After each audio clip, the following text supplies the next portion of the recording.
Rusko szczerość. Kiedy się ino skończyło lato, ludzie przy rozmaitych trefach rozprawiają o latowych wandrach, rajzach, o tym w to, co i kaj widział, co zwiedzał, kaj bywał i takie tam jest.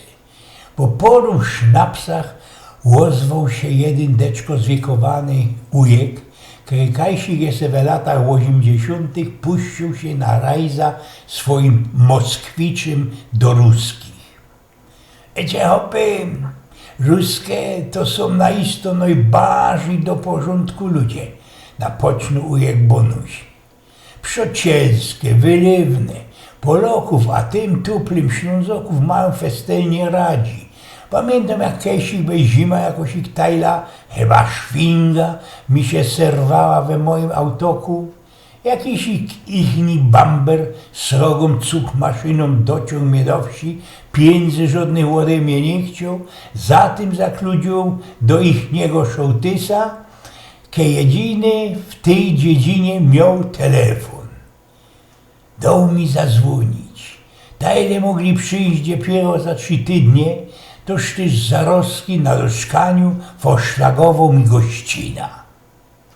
Auto odkludzili my do Kowola, tęci przy 20-gradusowym mrozie wyremontował stary wahacz, ta szwinga znaczy się.